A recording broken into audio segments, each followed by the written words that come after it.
નમસ્કાર વિદ્યાર્થીઓ મિત્રો, તો છેલ્લે આપણે સંભાવના ચેપ્ટરના કેટલાક ઉદાહરણો જોયા. હવે આપણે જોઈશું સ્વાધ્યાય 15.1 નો પહેલો એક્ઝામ્પલ. તો અહીંયા શું આપેલું છે રકમમાં કે ક્રિકેટમાં એક સ્ત્રી ખેલાડીએ 30 બોલમાંથી 6 વાર દડાને ક્ષેત્રરેખાની બહાર મોકલ્યો. તો તેણે દડાને ક્ષેત્રની બહાર ન મોકલ્યો હોય તેની સંભાવના શોધો. શું કીધું છે? ન મોકલ્યો હોય તેની સંભાવના શોધીશું. તો અહીંયા સૌપ્રથમ શું લખીશું કે અહીં સ્ત્રી ખેલાડી કુલ કેટલા બોલ રમે છે? 30 બોલ રમે છે.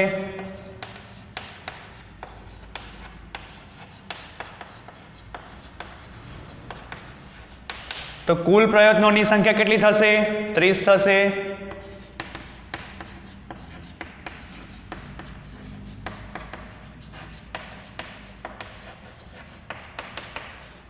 કેટલી થઈ? 30 થઈ.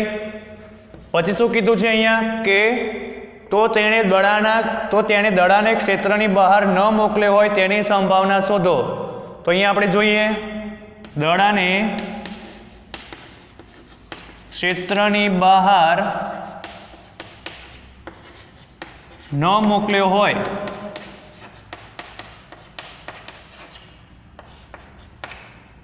તેની સંખ્યા તો કેટલી થશે? તમને ઇઝીલી તો ખબર પડે છે કે અહીંયા 30 બોલમાંથી 6 વાર દડાને બહાર ફેંક્યો, ક્ષેત્રરેખાની બહાર ફેંક્યો. તો કેટલા દડાને ક્ષેત્રરેખાની બહાર નહીં ફેંક્યો હોય? તો 30માંથી 6 બાદ કરીશું એટલે આપણને મળી જશે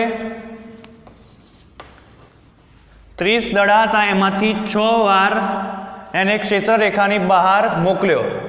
તો 30માંથી આપણે 6 બાદ કરીશું એટલે આપણને 24 મળી જશે.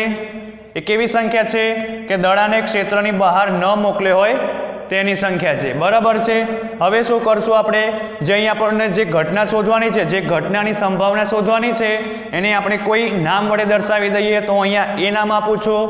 તો અહીંયા લખીશ કે દડાને ક્ષેત્રની બહાર ન મોકલ્યો હોય તે ઘટનાને એ વડે દર્શાવતા. બરાબર છે. હવે શું કરશું આપણે? તો ઘટનાની સંભાવના શોધીએ. તો P of A બરાબર શું થશે? દડાને ક્ષેત્રની બહાર ન મોકલ્યો હોય તેની સંખ્યા ભાગ્યા કુલ પ્રયત્નોની સંખ્યા. તો કેટલી છે અહીંયા? 24. અને કુલ પ્રયત્નોની સંખ્યા કેટલી છે? 30. 24 એટલે શું થશે? 4 ગુણ્યા 6 અને 5 ગુણ્યા 6 એટલે કે 30. 6 કેન્સલ થશે એટલે શું મળે આપણને? 4/5. તો 4/5 કરો તો 0 પોઈન્ટ સમથિંગ તમને સંખ્યા મળશે. બરાબર છે. તો અહીંયા આપણો એક્ઝામ્પલ પૂરો થાય છે. તો અહીંયા મેં શું કર્યું?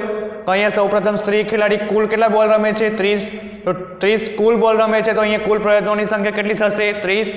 અને આપણે શોધવાનું શું છે? કે દડાને ક્ષેત્રની બહાર ન મોકલી હોય તેની સંભાવના. તો અહીંયા તમે જુઓ 6 વાર દડાને ક્ષેત્રરેખાની બહાર મોકલ્યો છે.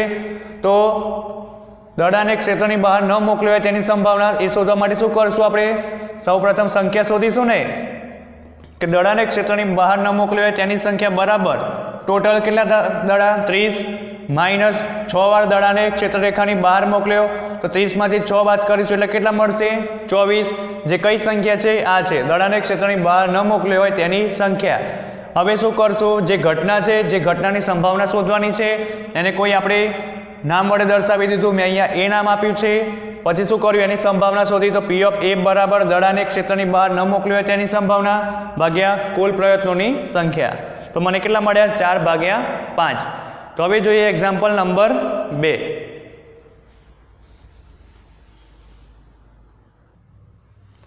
તો ચલો હવે જોઈએ એક્ઝામ્પલ નંબર 2. તો એક્ઝામ્પલ નંબર 2 ની રકમ શું કહે છે કે 2 બાળકો ધરાવતા 1500 યાદચ્છિક કુટુંબો યાદચ્છિક રીતે પસંદ કરવામાં આવ્યા અને નીચેની માહિતી પ્રાપ્ત થઈ.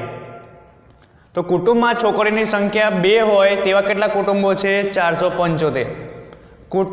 કુટુંબમાં છોકરીઓની સંખ્યા 1 હોય તેવા કેટલા કુટુંબો છે? 814. અને કુટુંબમાં છોકરીઓની સંખ્યા 0 એટલે કે 1 પણ ના હોય તેવા કેટલા કુટુંબો છે? 211. તો શું શોધવાનું છે આપણે? કે યાદચ્છિક રીતે પસંદ કરેલ કુટુંબમાં 2 છોકરીઓ હોય, 1 છોકરી હોય અને 1 પણ છોકરી ન હોય તેની સંભાવના શોધવાની છે અને આપણે જે સંભાવના શોધીએ એમનો આપણે સરવાળો 1 થાય છે કે નહીં તે ચકાસવાનું છે. તો જોઈએ સૌપ્રથમ 2 છોકરીઓ હોય એની માટે જોઈએ. તો સૌપ્રથમ આપણે કુલ પ્રયત્નોની સંખ્યા લખીશું અહીંયા. તો 2 બાળકો ધરાવતા કુટુંબોની સંખ્યા કેટલી છે? 1500. એટલે શું થશે? કુલ પ્રયત્નોની સંખ્યા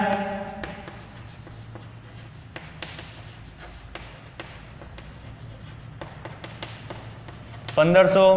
હવે જોઈએ આપણે ઘટના 1. શું કીધું છે કે 2 છોકરીઓ હોય. તો અહીંયા શું કરીએ? 2 છોકરીઓ હોય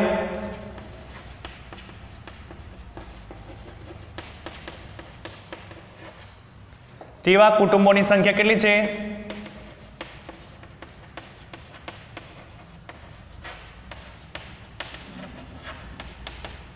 475.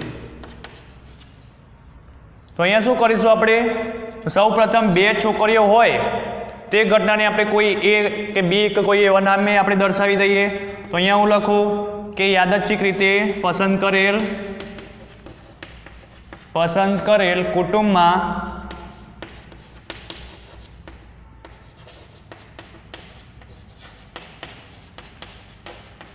બે છોકરીઓ હોય તે ઘટનાને એ વડે દર્શાવતા. તો શું થશે? P of A બરાબર શું થશે? પસંદ કરેલ 2 છોકરીઓ હોય તેવા કુટુંબની સંખ્યા ભાગ્યા શું થશે? કુલ પ્રયત્નોની સંખ્યા. તો શું લખાશે? 475 ભાગ્યા 1500. બરાબર છે. તો અહીંયા શું થશે? 475 ભાગ્યા 1500 એટલે શું લખાશે? 25 ગુણ્યા 19 ભાગ્યા 25 ગુણ્યા 60. તો કેટલા મળશે? 19 ભાગ્યા 60. બરાબર છે. તમે 19 ભાગ્યા 60 કરશો એટલે તમને 0 પોઈન્ટ સમથિંગ મળશે. તમને ખબર છે સંભાવનાનું મૂલ્ય કેટલું હોય? 0 અને 1 ની વચ્ચે જ હોય. 0 હોય કાં તો 1 હોય કાં તો 0 અને 1 ની વચ્ચે જ હોય. તો અહીંયા કેટલા મળે તમને? 19 ભાગ્યા 60. અને છેલ્લે શું કરવાનું છે આપણે? કે આ બધી સંભાવનાઓનો સરવાળો કરવાનો છે.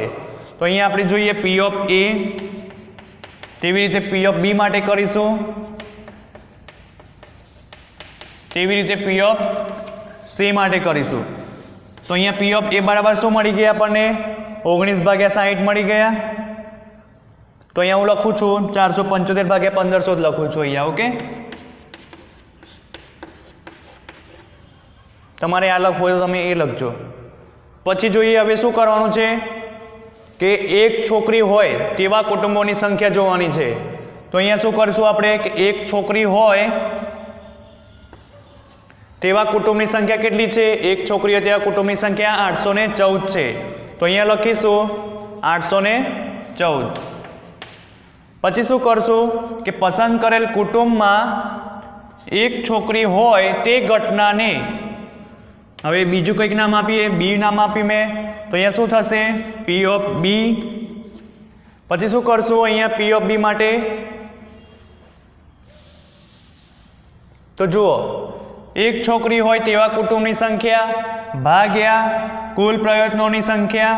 તો શું થશે? અહીંયા કેટલી છે છોકરીઓની તેવા કુટુંબોની સંખ્યા? 814. તો કેટલા મળ્યા મને? P of B બરાબર 814 ભાગ્યા 1500. તો અહીંયા લખીશું P of B ની કિંમત લખીએ પ્લસ 814 ભાગ્યા 1500. હવે રહ્યું શું? P of C એકલું રહ્યું શોધવાનું. તો શું કીધું છે કે 1 પણ છોકરી ન હોય તેની સંભાવના શોધવાની છે. હવે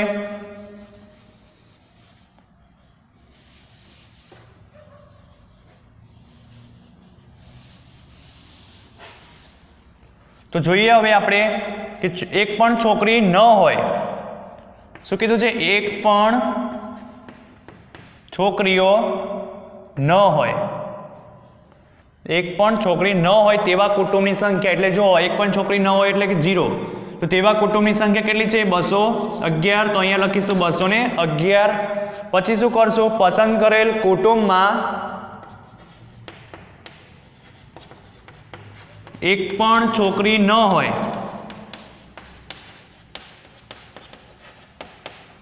તે ઘટનાને સી નામ આપી દઈએ આપણે, સી વડે દર્શાવતા. તો શું થશે? પી ઓફ સી બરાબર એક પણ છોકરી ન હોય તેવા કુટુંબોની સંખ્યા કેટલી છે? 211. તો અહીંયા લખીશું 211 ભાગ્યા કુલ પ્રયત્નોની સંખ્યા એટલે કે 1500. બરાબર છે. તો આપણે ત્રણેય ઘટનાઓની સંભાવના શોધી લીધી. તો અહીંયા એ શું કરશું? હવે આપણે ચકાસીશું કે ત્રણેય ઘટનાઓની સંભાવનાનો સરવાળો 1 થાય છે કે નહીં. તો અહીંયા લખીશું 211 ભાગ્યા 1500. મેં અહીંયા પી ઓફ એની કિંમત મૂકી, પી ઓફ બીની અને પી ઓફ સીની. હવે આપણે ત્રણેયનો સરવાળો કરીશું. અહીંયા તમે જોશો કે છેદમાં જુઓ તમે ત્રણે સરખું છે. તો અહીંયા શું કરાશે?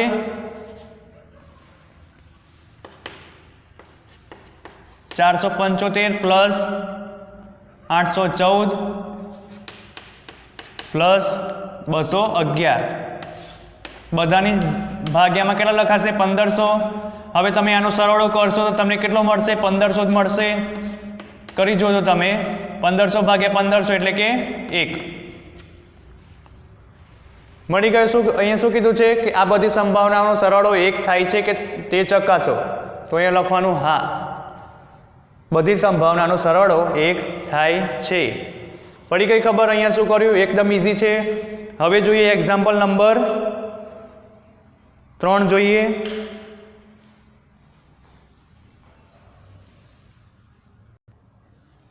હવે જુઓ એક્ઝામ્પલ નંબર 3માં શું આપ્યું છે. તો જોઈએ તો એક્ઝામ્પલ નંબર 3માં શું આપ્યું છે કે ઉદાહરણ 5 વિભાગ 14.4 પ્રકરણ 14નો વિચાર કરો. તો વર્ગનો વિદ્યાર્થી ઓગસ્ટ માસમાં જન્મ્યો હોય તેની સંભાવના શોધવાની છે આપણે. તો તમે જુઓ પ્રકરણ 14માં ઉદાહરણ નંબર 5 જે 219 પેજ ઉપર આપેલું છે. તો એમાં શું આપેલું છે કે ધોરણ 9ના એક ચોક્કસ વિભાગના 40 વિદ્યાર્થીઓને તેમના જન્મનો મહિનો જણાવવાનું કહેવામાં આવ્યું. તો અહીંયા કુલ વિદ્યાર્થીઓની સંખ્યા કેટલી છે? 40 છે. તો તેથી મળેલ માહિતીને આધારે નીચેનો આલેખ તૈયાર કરવામાં આવ્યો હતો. તો આ પ્રકારનો આલેખ તૈયાર કરવામાં આવે છે. તો શોધવાનું શું છે આપણે? કે વર્ગનો વિદ્યાર્થી ઓગસ્ટ માસમાં જન્મ્યો હોય